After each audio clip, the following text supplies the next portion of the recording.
y entiendo que en algunas circunstancias muy excepcionales, en ese juego de derechos que están en juego, podría exigírsele que se vacune y el no cumplimiento de eso podría ser un incumplimiento del contrato de trabajo que podría determinar el despido del trabajador con derecho a indemnización, porque no creo que sea un caso de notoria mala conducta. Pero todo siempre analizado en el caso concreto, nunca en abstracto.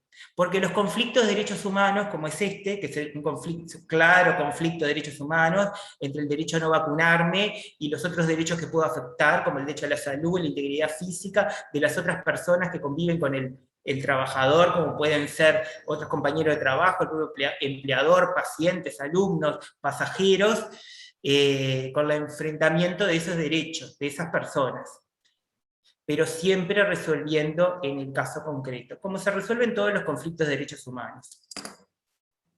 Pero no los quiero convencer, igual, quiero que lo piensen. Bueno, seguimos.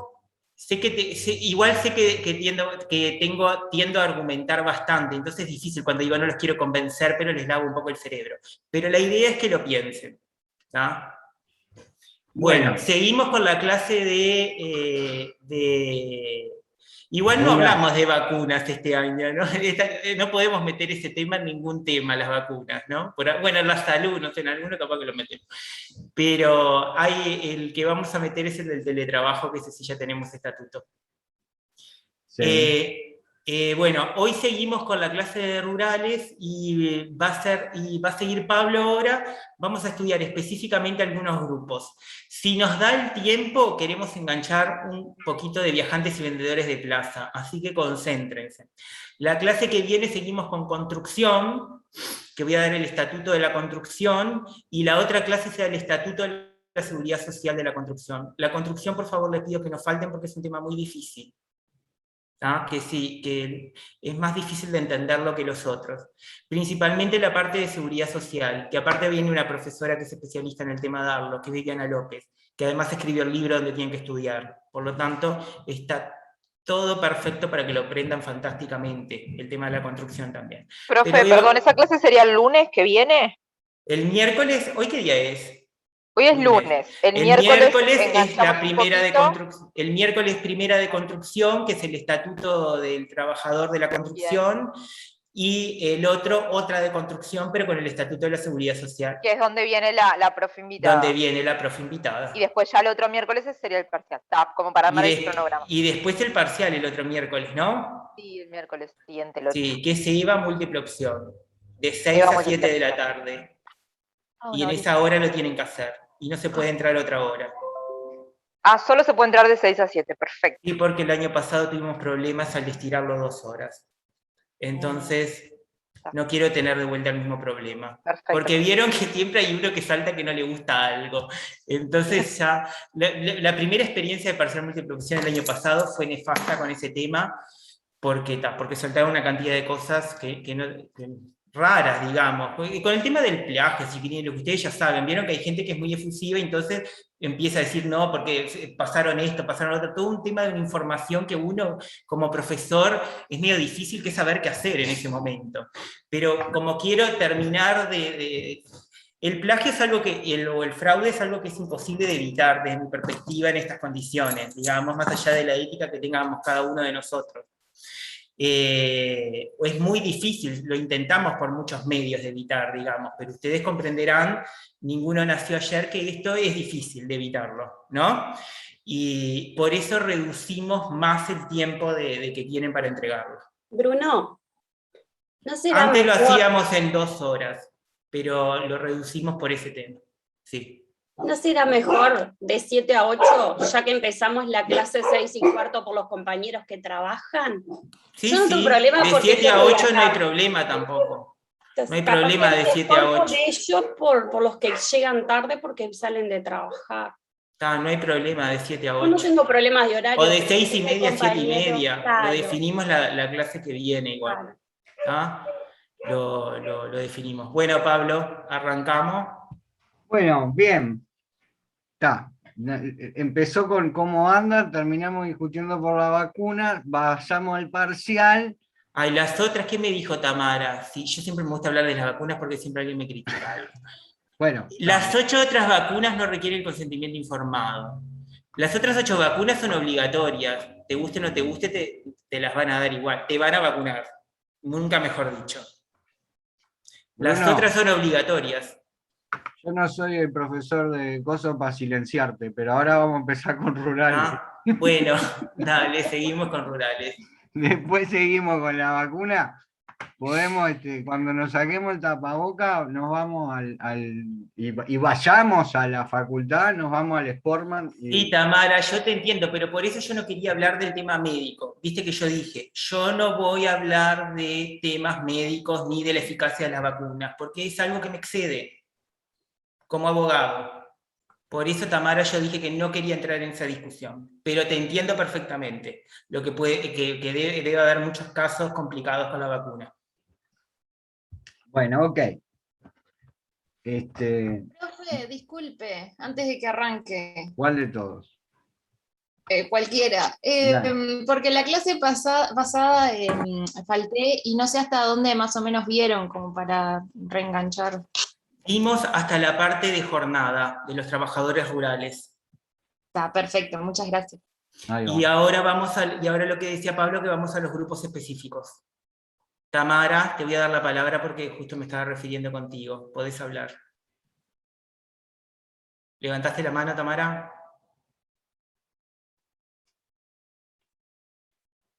Dale, Tamara, dale. Gracias. Bueno, bien, como veníamos hablando la clase pasada, los rurales son un grupo específico dentro de los consejos salarios y además es un grupo que tiene sus particularidades, ¿no? En primer lugar, sabemos que en cuanto a los derechos de los trabajadores, al igualarlos con la mayoría de los otros grupos, llegaron, por ejemplo, casi 97 años después a la limitación de la jornada, cosa que les permite ahora a los trabajadores rurales poder hacer horas extras, antes no lo hacían. Y eso gracias a la ley del 2008, la 18441, que fue lo que más o menos estuvieron hablando con Bruno. Hoy sabemos que los trabajadores rurales, gracias a esa ley, ya los definimos, sabemos lo que son, y sabemos que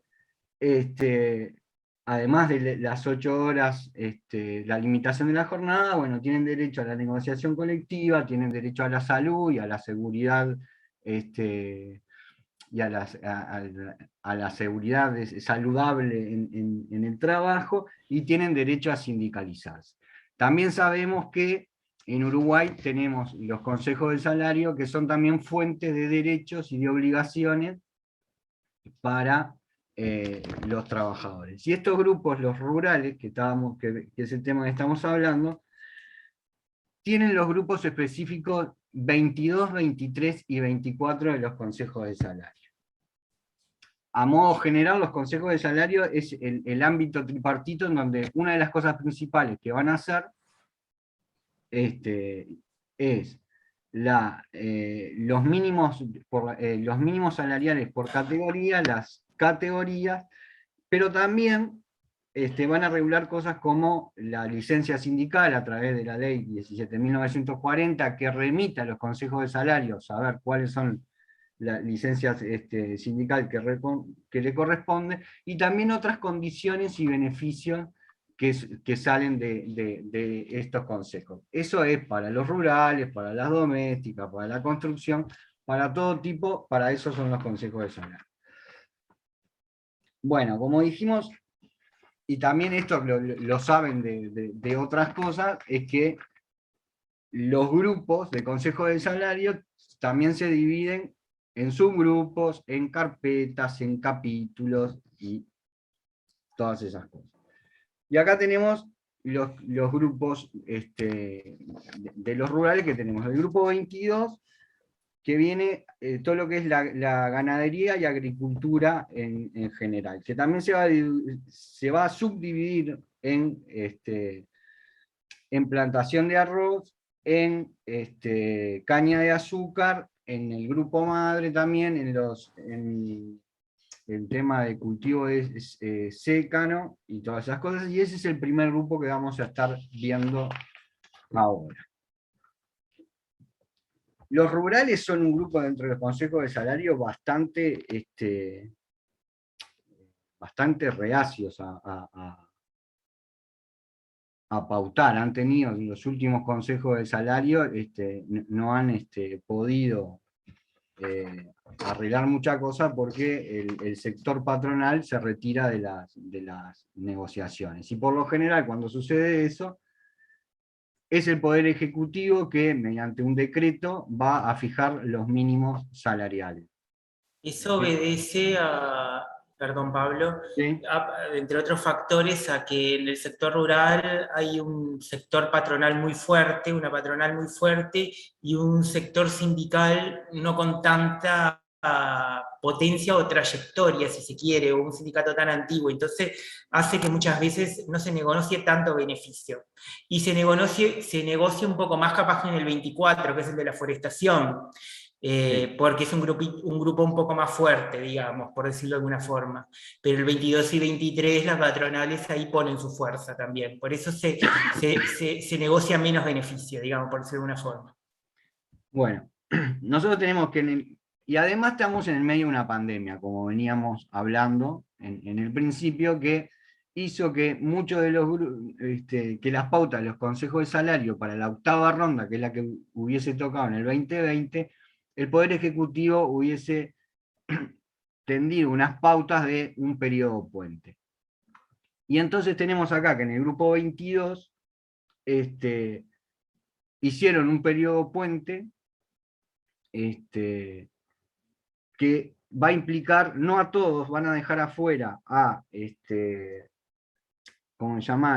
Al viñedo, porque ya a la plantación de caña, porque ya tenía un acuerdo firmado que iba hasta el 21 hasta el diciembre del 21. Entonces, en ese acuerdo, entraron todos los otros, que aplicó un 3%, que ya es lo que sabemos, y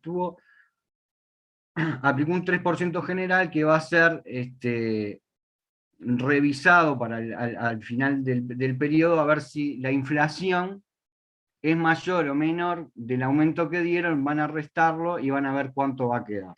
Más o menos es eso lo que va a pasar.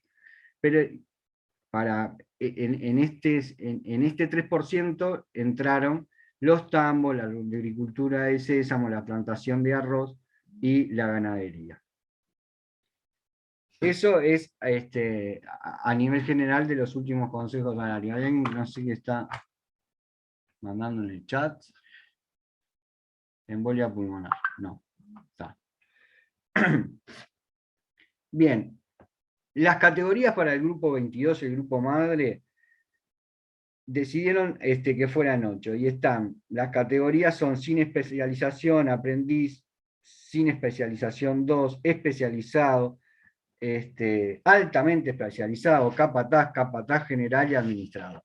Todos estos tipos de cosas son los que van a diferenciar la calidad, la cantidad, el monto del sueldo que va a recibir cada una de estas personas, y esto lo decidieron ahí.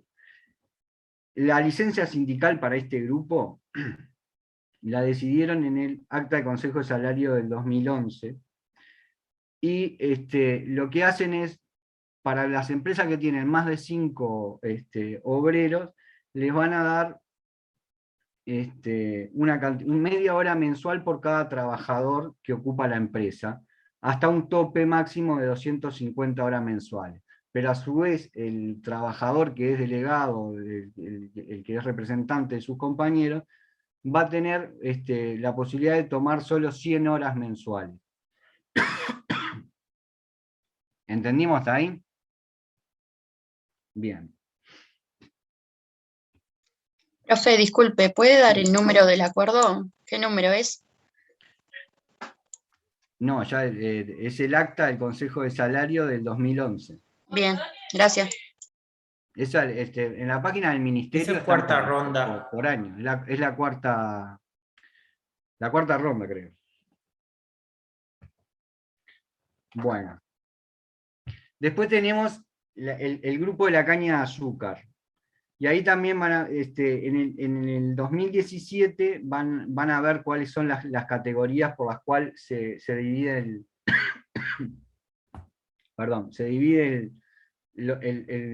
el salario. Tienen capataz, motorista, tractorista, chofer. La caña de azúcar tiene una jornada de 8 horas diarias y de 48 horas semanales, y eso lo arreglaron en el acta de Consejo de Salario del 2017. En cuanto a la remuneración, llegaron al acuerdo que van a poder ser remunerados o por hora de trabajo o por destajo. Todos los trabajadores que estén relacionados directamente con la cosecha de la caña de azúcar serán remunerados como destajistas. Y los trabajadores afectados a la carga de la caña de azúcar, graperos, rejuntadores, podrán ser remunerados por hora o por destajo, según convenga entre las partes. Y bueno, como dijimos, los mínimos los pueden encontrar en el acta del 26 del 4 del 21. La caña de azúcar había quedado, ¿no?, separada del convenio. También arreglaron, y todo esto surge de la problemática que se vio en el trabajo in situ, ¿no? Todos estos acuerdos que hacen es porque había empresas que pagaban por hora, había empresas que pagaban por jornal, había empresas, entonces llegaron a este tipo de acuerdos. Inclusive en una misma empresa puede tener trabajadores que les pague de diferentes formas. Y ahí es un verdadero trabajo para el que tenga que liquidar los sueldos de esto, porque aparte tienen un montón de complementos salariales dependiendo de lo que junten, de lo que hagan. Por ejemplo, y acá hay que... Uno cuando se pone a estudiar este tipo de cosas y es de Montevideo, como es mi caso, que no tengo ni idea lo que es un surco, ni cómo agarrar una asada, hablando de plantación, cuando uno encuentra que hay una compensación por caña trabada adicional por surco de tonelada que supere el 50% de la lucha, no alcanza un diccionario para destrabar esto, para entender esto, sino que tenés que ir in situ a ver lo que es. O también tienen, por caña mal quemada, siempre que no supere el 50%, le van a pagar 15,98 pesos más por tonelada. Eso, sépanlo, no se lo vamos a preguntar en ningún tipo de ejercicio, pero si alguna vez les toca trabajar en este tipo de actividad, pagando sueldo, bueno, después me cuentan cómo hacen. Bueno. También pactaron en los consejos de salario que la multa por atrasos de pago va a ser de un 6%. Un 6% de interés mensual y un 10% de lo adeudado.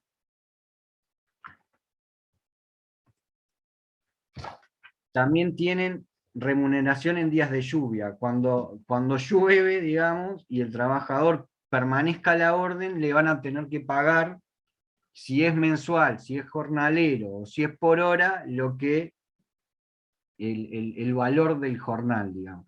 Y si es por destajista, van a hacer un cálculo de cuánto fue que hizo en la quincena anterior por día, un promedio por día, y por ese día que llovió y se quedó a la orden, esperando que pare para empezar a trabajar, se va a tener que pagar por ese día de lluvia ese día.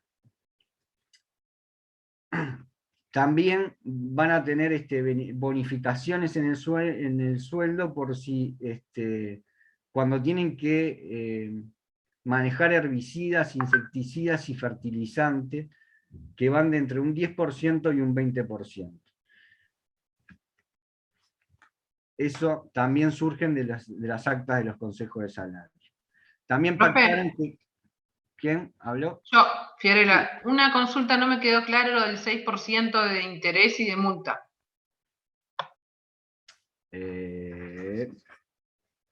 Lo del pago de sueldo. Sí, que cuando no les pagan en las fechas que le corresponde, para que lo perdí. ¿Un 6% del sueldo más un 10% del sueldo? No, por mora.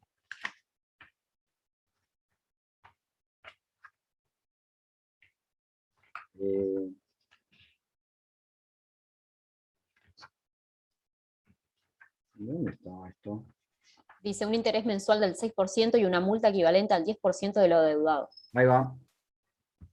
Está en el artículo 16 del acta del Consejo Salario del 20. Ahí lo puedes ver mejor, pero es lo que decía la compañera. Gracias.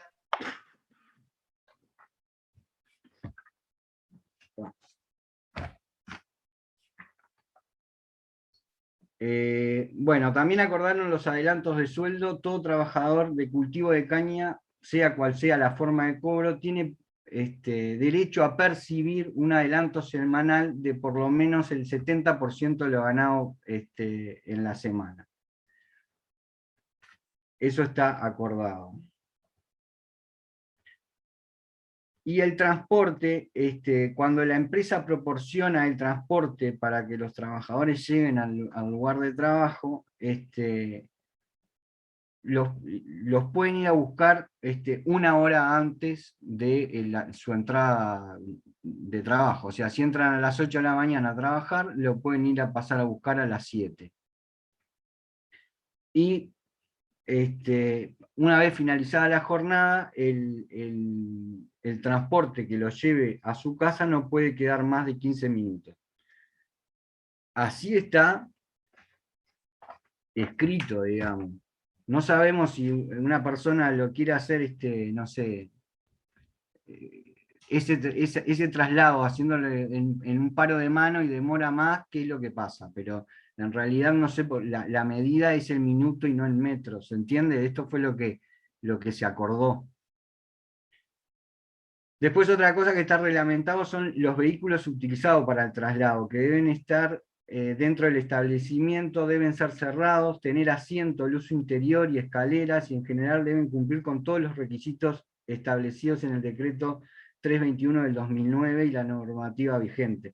O sea, no pueden transportar a los trabajadores en el camión que lleva la caña. Después tienen otra bonificación, y acá hay una bonificación separada por género, digamos, porque si el trabajador finaliza las tareas en la empresa durante el tiempo de zafra, o sea, hace toda la zafra, le va a corresponder, si es hombre, un 5% más sobre lo que cosechó, digamos. Si cosechó 100 toneladas en toda la zafra, le van a pagar por 105. Pero si es mujer, le van a pagar un 8%. Y si no lo hizo, se prorratea. Si no cumplió con toda la zafra, si hizo la mitad, bueno, va a ser se prorratea el tema. En cuanto a los feriados trabajados, para los que les pagan por hora, si el trabajador no va ese día a trabajar, el día feriado, le van a pagar el jornal del día. Y si va a trabajar, va a percibir además otro jornal, como se lo pagan doble. Y si es de esta gesta, va a percibir el promedio de lo ganado en la quincena anterior, si no trabaja, y si trabaja, va a percibir lo que hizo ese día más el promedio de la quincena anterior, ¿se entiende? Es como sería un pago doble.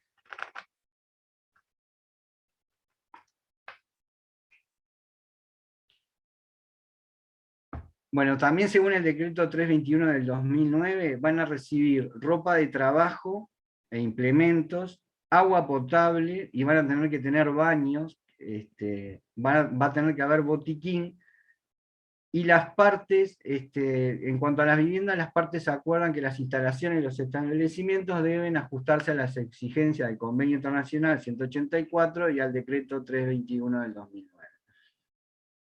Que tienen que ser dignas, tienen que tener, ¿cómo se llama? Tienen que ser decentes y todo. En cuanto a la licencia sindical para la caña de azúcar, en el acta del 2017 se entendió, se acordó que las empresas otorgarán el equivalente a media hora mensual de licencia sindical remunerada por cada trabajador dependiente ocupado en la empresa, con un máximo de 200 horas y un mínimo de 8 horas mensuales no acumulables mensualmente. El sindicato de UTA o el delegado sindical debe comunicar por medio fechaciente y con al menos 24 horas de anticipación, salvo caso de fuerza mayor, a la empresa que se desempeñe que el trabajador va a hacer uso de la licencia sindical. Los nombres de las personas designadas a cada oportunidad para el uso de la licencia sindical y en el momento que harán uso de la misma. Y a posteriori va a tener que exhibir a la empresa el comprobante de que fue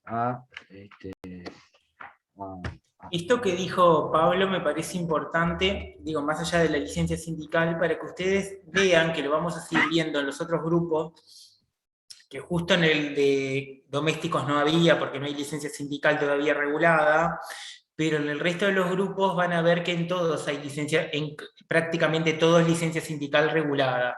¿Tá?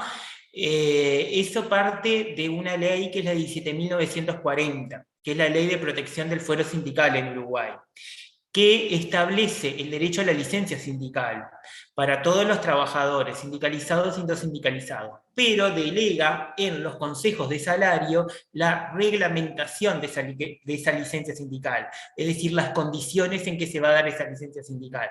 Por eso Pablo acá está mencionando cómo se reguló para el grupo de los rurales, y así vamos a seguir mencionando cómo se regulan los distintos grupos. Bien. Y ahora pasamos a plantaciones de arroz. Como vimos en el 2019, el Consejo de Salario, los patrones se retiraron, entonces el Poder Ejecutivo ¿cómo se llama? Por decreto fijó los salarios mínimos. Ahora, en el 2020, se les va, con este periodo puente que fue votado por el Ejecutivo y los empleadores, decidieron darle un 3% para la octava ronda. O sea, volvieron, para el 2020, para esta ronda, los empleadores se sientan en la mesa, negocian, y como los trabajadores no estaban de acuerdo, votan con el Ejecutivo el 3%, este 3% que va a ser aplicado. Pero tienen las condiciones del Ejecutivo agregan un tema que es novedoso o nuevo para las rondas que venían teniendo. Que el aumento va a estar, puede ser postergado, en vez del 1 de enero del 21 al 1 de marzo del 21, si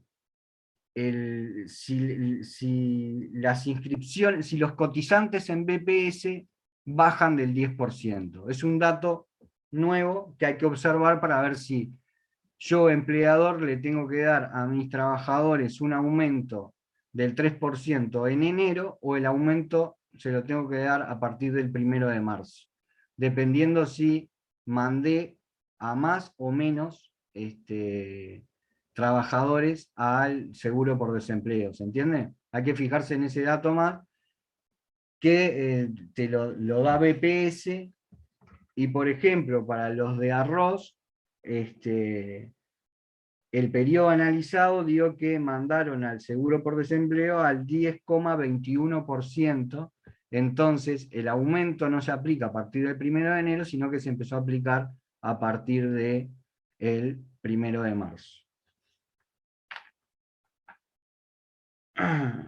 Bueno, los acuerdos son que la jornada interrumpida... Profe, perdón, ¿esto es para la plantación de caña, azúcar o de arroz o ambos? Me perdí esa parte, lo del 10%. No, ahora nos pasamos al arroz. ¿Te acordás que la plantación de azúcar? Yo sé que esto es tedioso y lo lamento, no sé cómo... No, lo que pasa es que, claro, está como subdividido en muchas partes y cada uno tiene como su particularidad, entonces Claro, está. por Esto eso. del 10% aplica para el arroz, entonces. En principio aplica para el arroz y todo lo otro que no fue plantaciones de azúcar. ¿Te acordás que al principio de la clase, cuando presenté al grupo 22, les expliqué que entraban, que en el periodo puente entraron todos en la misma negociación, menos la caña de azúcar porque tenía un vigente en el momento de la negociación un convenio que terminaba el 31 de diciembre. Bien. O sea que el dato nuevo ese de cuántos cotizantes tienen en BPS van a ser para todo el grupo 22, a excepción de la caña de azúcar. De la caña de azúcar. Perfecto. Era eso, profesor, gracias. Dale. ¿En qué estábamos? En los acuerdos. Es decir, la jornada interrumpida. Cuando la jornada debe interrumpirse por razones ajenas al trabajador, el empleador va a abonar la jornada completa. También les va a entregar una canasta mensual compuesta por 5 kilos de arroz, 5 kilos de fideo y 5 litros de aceite. Pero no deberán entregar esta canasta con el pago de los haberes correspondientes a los meses de octubre, noviembre, marzo y abril de cada año. ¿Ese qué grupo era que me había olvidado? El de arroz. ¿Y qué te dan? Te da arroz. Arroz. Espero 5 kilos nomás.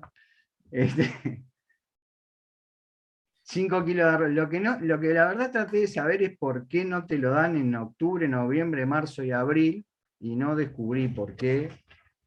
No sé, capaz que porque no hay cosecha, no sé. No sé cuándo es la temporada. Ahí sí, algunos chiquilines que sepa, siempre son divertidos esos datos anecdóticos. Yo no sé. Bueno. La alimentación y la vivienda se estableció un ficto que debe abonarse íntegro aun cuando el empleador suministre alguna de las prestaciones. O sea, si el empleador te da vivienda y te da alimentación, de todas maneras te tiene que pagar un ficto por alimentación y vivienda.